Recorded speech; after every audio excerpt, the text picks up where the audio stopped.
Hi guys, Spink here. This is the first episode of another Kerbal Space Program playthrough. My last playthrough was my hardcore playthrough, and it wasn't very hardcore. There wasn't any sense that my decisions meant much, and if I screwed up, it didn't really mean anything because I could just relaunch another ship and carry on. And when I achieved anything, there was no great sense of having achieved anything because, if I didn't, I could just keep plugging until I got it. So this one is going to be a harder core playthrough. See if I can gain some kind of a mechanism to get what I'm after here. And I think primarily what I need to do is play it on hard mode because I had so much money in science that it really didn't matter from that side of things. So, the mods I'm using are mostly the same. I'll go through them all again in case you haven't seen the previous playthrough, but the big change this time is the KSAEA mod, which is... Let's see if I can grab him real quick here. The Kerbal Space and Atmospheric Exploration Agency Tech Tree Endgame Rebalance. This is a work in progress mod, and what it does is rebalances the tech tree and the science to some extent to start you off with unmanned probes and space planes, and you really have to work your way up to do manned space flight. And I believe you don't even get the CapsuleTil right here, which is on, I believe, tier 4 of the technology tree. This is the one where you have to have 90 science to unlock those. So I'm going to try with that. I have switched over to TAC Life Support from the previous Life Support I was using before, and primarily because kind of for the same reason that I wasn't using it before. It has multiple components to it. The previous one just had a single resource called Life Support, so you either had it or you didn't. This one has food, oxygen, and water, and a waste product for each one. And the reason I want to use it now is because those multiple objects gives multiple things to go wrong, because I am using the DangIt mod, which introduces random component malfunction. The rest of these are just graphics mods, except for Sane Strategies, which is supposed to add sane strategies. That's supposed to change the strategy system so much to where the things make apparently more sense. Haven't really messed with it much. This is what we're looking at as far as the CCAN mods go. Active texture management to reduce the memory usage so that I can add more mods. AlternateResourcePanel, AviationLights, Chatterer, a few CIT utilities. BAM, this one modifies the blast awesomeness of all parts based on their resources, and I'm actually using this to decrease the explosion effect for components that shouldn't be explosive, so they'll do more just kick up a big cloud of dust rather than have a huge explosion. Kerbal EVA resource transfer. I believe I got this as recommended or a necessary part of something else. I don't remember exactly. Excuse me. Coherent contracts is supposed to change the wording of contracts so that they're a little more coherent. Community resource packs was added for something else, which I don't recall at the moment. Contract configurator. This allows you to have custom contracts. ContractWindowPlus. This gives a new contract window that's a little easier to read.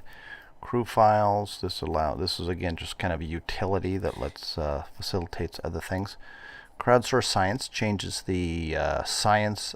When you do science experiments, it changes the verbiage that's displayed to be a little more varied and a little more interesting. DangIt is one of the big ones. What this does is introduce random failures to the various components of your spacecraft. So that should make things interesting. And we have DeadlyReentry, so that we actually have to pay attention to how we do reentry. District object enhancement is a graphics, it's just a visual enhancement.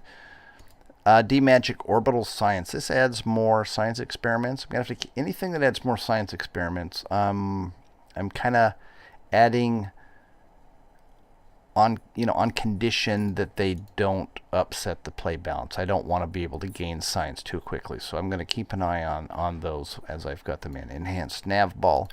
Entropy is a hardcore enhancement to DangIt, so it makes more things go bad more often, I'm guessing. We have EnvironmentalVisualEnhancements, just what it says.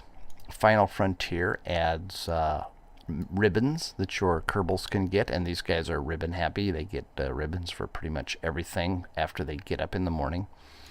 Fusebox is a little utility that helps you see how your electrical balance is working out. Kerbal alarm clock. Kerbal attachment system. This is not something I really use, so I'm not sure if I'll keep it, but it adds a bunch of components that winches, containers, dynamic struts, and pipes, grabbable and attachable parts. Kerbal construction time. This is one of the major mods for what I'm doing here. This adds all of your builds take a certain number of days to happen. It's you can't just build a spacecraft instantly like in stock. So if you have a Kerbal who is stranded, for instance, you might not be able to get a rocket built in time to fix him. Kerbal Engineer Redux, which adds statistics about your spacecraft and orbits and etc. Kerbal ISP Difficulty Scaler. This lets you change the rocket power essentially to customize it somewhat. Kerbal Joint Reinforcement. Memory usage, which allows you to, well, I'll show you what that allows you to do right here. We pop that up and we hit F11 and it shows how much memory we've used. So that's kind of handy if you're doing mods. Let's see, whoops, bing, we're back. Mission Controller 2 adds other mission types. It's another mission contract manager essentially. Excuse me, Module Manager, which is required for several of these mods. Neophyte's Elementary Aerodynamics Replacement. This is what I'm using instead of Ferrum Aerospace, and it's made by the same author. It is essentially Ferrum Aerospace Lite, which has fewer of the components in it than the more full-featured mod, the GUI stuff and whatnot. I don't use that. I don't need that, so I've switched over to this one. Orbital Material Science, another mod that adds science experiments that you actually take up to orbit, do them, I believe, through EVA, and bring them back down. So we'll have to keep it. Again, that's another one we got to keep an eye on it. Make sure it's not going to let me make it too easy. Planet Shine. This is a graphical enhancement. Procedural fairings lets you make fairings around your satellites as you're launching them, which is required when we have more advanced aerodynamics. RealChute, Regolith. This is a resource framework. This was added for something or other. I don't recall what. RemoteTech. This is one of my have-to-have mods. It requires unmanned craft to actually have a communications link back to the Space Center in order to do anything. Save is a save game manager, a backup, automatic backup, so that if I screw something up, I'll still be able to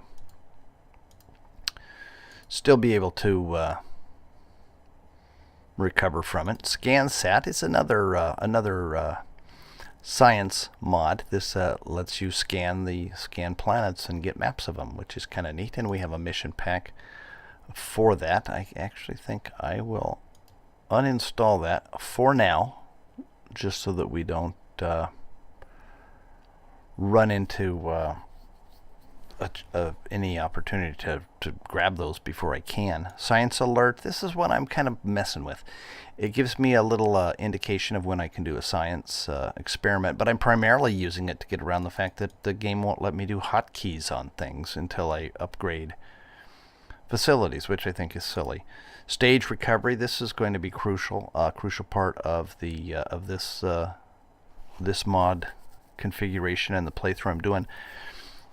It will when you separate a stage, it will continue to track it, and based off varying whether or not you have parachutes attached to it and whatnot, it will determine whether or not this stage is recovered or not, which will be extremely important with the money restrictions I'm putting on myself. Stock bug fix modules fixes some stuff that's kind of a bit iffy in the stock game. Texture replacer just lets me use some different textures. Toolbar, it's the secondary toolbar that Blizzy made, Blizzy78, which is handy, and universal storage, which has got some neat stuff in it. So I'll be using that as well. So let's pop over to our beginning of the game. This is this visor, I believe, and the suit itself is part of something new that I've added with the texture replacer. But the big thing that we're going to do on this that's different from what I have done in the previous, what I thought was going to be a hardcore game and turned out to not so much be, this is a harder core game, is I am going to play on hard mode. And if you see this, all of these are sitting at 100% now. When we pop them over to Hardercore, the rewards are reduced to 60% and the penalties are doubled. So if we fail something, and these penalties also refer to also control the upgrade of your agency, so your agency facilities, so those are going to be doubled. So we're going to be receiving fewer rewards, and it's going to cost us more to do our upgrades, so that should help. And my reasoning behind this is I want my decisions I make to matter. You know, if I can just, you know, blow up a ship and say whoop-de-dip-de-doo, I'll just make a new one and do it again, that's, you know, that doesn't really do it for me. My previous game, the only screw up I made that really had any lasting impact was right at the end when I killed Jeb. Construction time is the first of, well, let me make sure I've got all these set up properly. Dang, it doesn't really have anything I can change that I can really see what I'm doing. This is the new contract window. I'm going to use it to replace the existing contract window. And it gets me a bigger window and a bigger font, so essentially I can read the things a little better is the primarily reason I've got it.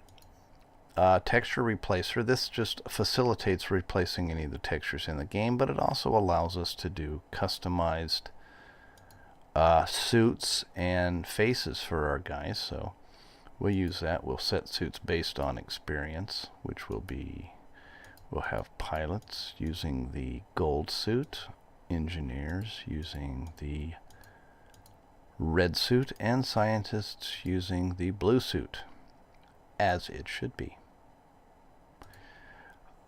This is our mission controller mod. What we're going to do here, now we can change the costs to higher and the penalty you get when you lose a Kerbal, but I'm going to leave them up here at the moment. I'm going to use this to keep Kerbal rescue contracts turned off because I don't understand how any of these Kerbals are getting in orbit other than me doing it. So if any Kerbals are going to be needing rescue, it's because I've screwed up and they need rescue, so I'm turning those off. And also the historic contracts, I'm going to turn those off because that is for human type peoples, not Kerbal type peoples, so we're going to get rid of that. We're going to put our DeadlyReentry on the hard setting. And the Kerbal ISP difficulty scaler. I think I'm going to put this to Kerbal. We're using near, which is equivalent to far, so that should be okay here. But I'm using this adjusted to real life. So it says this setting is ideal for reproducing real life rockets. So I'm not really sure what these necessarily settings do, but the ISP multiplier is telling me that my ISP on my rockets, just all else all else considered is less than half of what stock is. So stock has got these set to 1. This one is going to be set to 0.45 plus whatever these things do. So my rockets are going to be about half, little under half of stock power. But since the near or far is going to change the drag to a certain extent, that's going to balance it out to some degree, because it actually, without using kids there, it actually makes the stock rockets even more powerful. So what else do we have here? RealChute settings, Final Frontier. I don't believe it has any settings I care about. Kerbal construction time, Kerbal alarm clock, stage recovery, TAC Life Support. Okay, I think that's got us good here for initial setup. Let's take a look at the tech tree first thing. What we're starting with is, well, it's probably better to see that in the build hanger. We start off with 2 of the cockpits and a very rudimentary probe core. This probe core doesn't even have reaction wheels. It has no reaction wheels. It has no RemoteTech functionality. It's basically, you just shoot it up. You have no control over it. Bare bones, bare bones. And we start off with the fuselage fuel tank and an Oscar B fuel tank. So we start off in this with this mod. We start off with the small rockets, small, underpowered, early stuff. So rather than getting the small rockets later, we start off with the small rocket, which to me makes more sense. So all we get to start with is a liquid fuel engine, the very smallest one, a basic jet engine, and the Sempertron. And we do start off with a smaller version of the launch stability system, a structural fuselage, a girder, the parts we need to make jet planes, which I don't have a great deal of experience with, some nose cones. We do start with battery and a ladder and some landing gear, which makes sense. And for science, we start off with the barometer and the thermometer. And this magnetometer here is from one of those science mods. I'm not sure which one. No parachutes, so we have no ability to recover any of our crafts that we should send up, other than if it was like an airplane that we're able to land. Vostok 1, we don't want that. Okay, so as far as the contracts go, I cannot set an altitude record with an unmanned probe. So until I get the technology to do manned spaceflight, I can't accomplish those unless I use a space plane. And I do have the ability as far as parts go, but in my hands, space planes or jet aircraft or whatever you want to call these are Kerbal killers. I can get them up in the air sometimes, but as far as landing, I just can't. I just don't have much experience with them. I don't have a great deal of interest in them, so I've never really messed with it. But I am going to have to mess with it to some extent here, because I'm not going to have the options otherwise.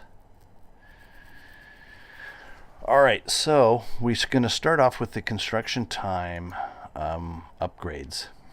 It'll start us off with 15 upgrades, and we will have one additional upgrade every time we unlock a science node.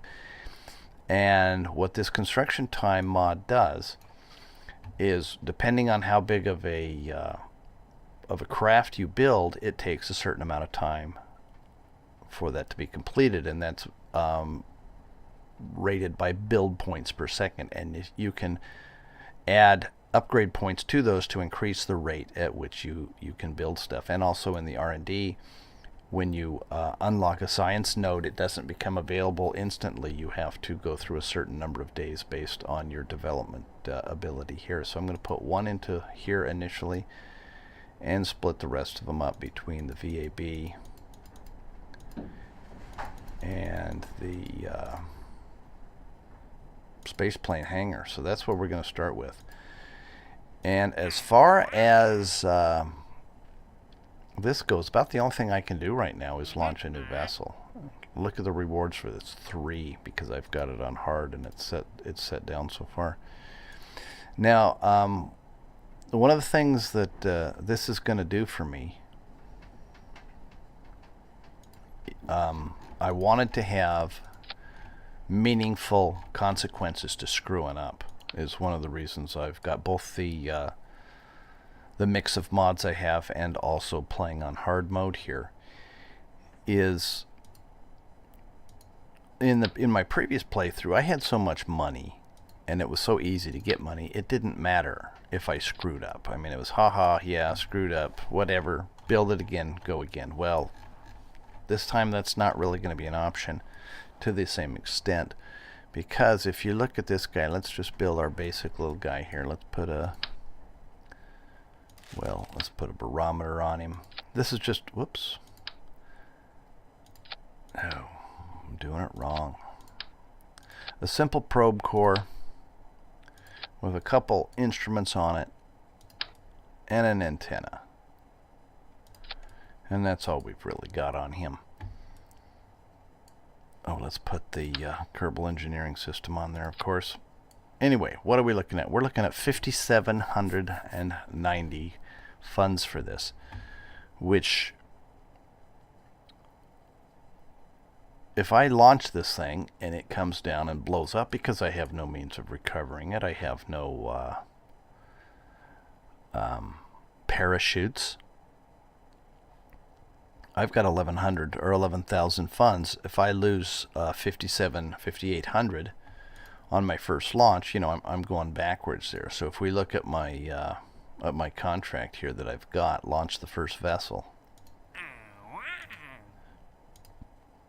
I get 2752 out of that. So I'm only going to recover about half the cost of launching this if I launch it as normal, you know, like a normal rocket, launch it up, let it do its thing, come down however it may. So I can't actually afford to do that. I cannot afford this very basic probe here. I can't afford to launch it because I cannot recover it. So what I'm going to start off with, and probably come back to, depending on the situation, probably quite a lot early, is I'm going to make what I'm going to call a test stand as my first mission here, and I'm just going to basically do part tests on it until I can get enough tech to unlock the parachutes to where I can actually send something up and recover it without taking the huge loss. All right, so we're going to do a launch here. Whoops, what's going on? It doesn't work. Something's broken. Yay. Now I figured it out. It's over here. It was hiding from me. We hit build vessel. So that's being added to the build list. And that is going to take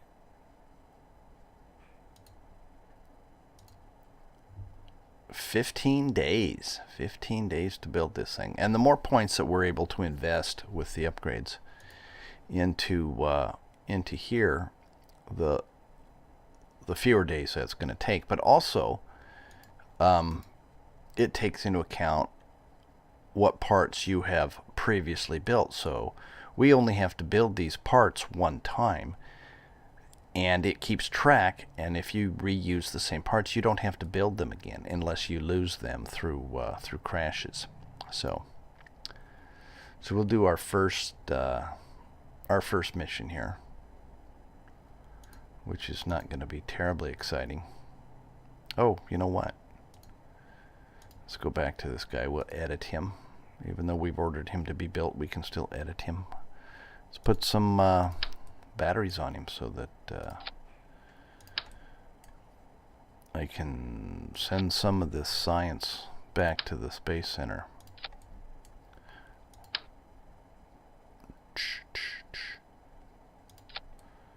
Just walking by, paying no attention whatsoever. Okay, that's fine. And I think that's good. Okay, so what do we go back to here? Save edits. Now, how long does it take? 16 days. Okay, so we'll do the warp to complete. And this ties in with Kerbal alarm clock so that it'll automatically pause the warp when we get to nearly done.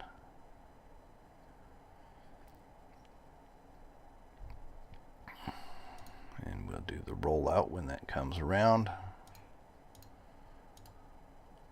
Warp to complete, and it's nighttime. But we don't really care if it's nighttime because we ain't going nowhere with this guy.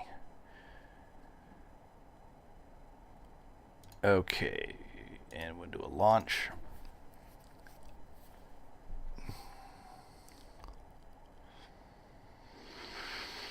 Okay. Now there's not a great deal I can do here other than test out this little rocket engine. I'm going to turn the thrust limiter down. Whoops, we don't want to drop the probe onto the ground, so we'll just go. There we go. That was testing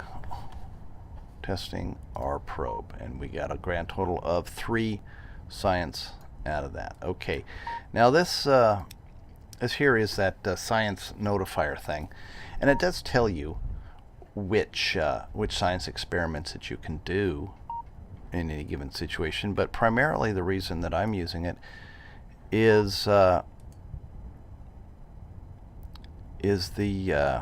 lack of hotkeys that we've got in this new build, this 90 beta. It doesn't let you do the action groups until you've unlocked the I believe it's the second upgrade of the vehicle, or second, or yeah, of the build hangar there. I don't remember exactly what it is. Which the normal upgrades that you do on these and what it unlocks makes reasonable sense to me, but this one it absolutely doesn't, because the action keys, action groups, are just a UI thing, and it makes absolutely no sense to me that you should not have access to that, because it's simply a convenience. So that's essentially what I'm using this for, is to allow me to do those. Now this is something added by this new mod, the new main mod I'm using. It allows a probe situation report, which is similar to a crew report, but much reduced. Again, we're only getting 0.5 out of this. So I'm going to run these through until I get every last little bit out of them, which is not going to be a great deal here, until I run out of power. Alright, where are we doing on power here? This is the new resource window from that mod. Log temperature 0.1, yeah. And I believe this is going to finish us off here. Okay, so we've got all of and we're right out of battery here. Okay, so we're ending up getting, let me turn off this thing, we don't need that. We got 7.1 science out of this whole shebang here. Not a great deal, but that's essentially what I'm looking at with this setup, is just fighting for the dribs and drabs. And if I screw up and get something crashed, I'm in some pretty deep problems here, because if we look at this guy here, this costs 6,000. Just this probe right here costs 6,200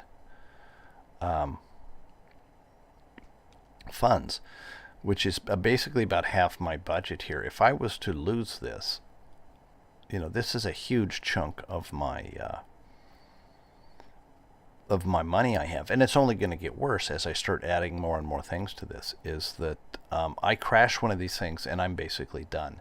So that's what I like, is that we're actually going to have some consequences to when I screw up. So I have to pay attention. I can't, I have to think things through. I can't just nerdy my way through this and screw up like I did so much in the previous playthrough, because now it's going to matter. All right, we'll do our science research, and we look right here. It's going to take us 5 days to research that. So even though we've unlocked this, it doesn't actually truly become unlocked for 5 days.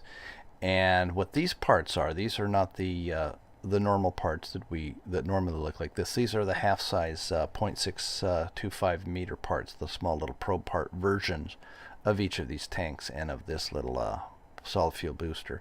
And we're also going to get a little tiny decoupler here, which normally you get those later in the tech tree, but in this one we don't. So what I'm going to do here is just run this through to get those new parts here, and then we'll look at what's the next thing we can do. And I think I'm going to save that for the next episode. I think we're getting kind of close to the end here, and we'll see what we can do on the next episode. This is not going to be your typical Kerbal playthrough. This is not going to have a lot of stuff happening initially until I can fight my way through here to the point where I can do stuff a little more. So that's what we're looking at. Thanks for watching. See you next time.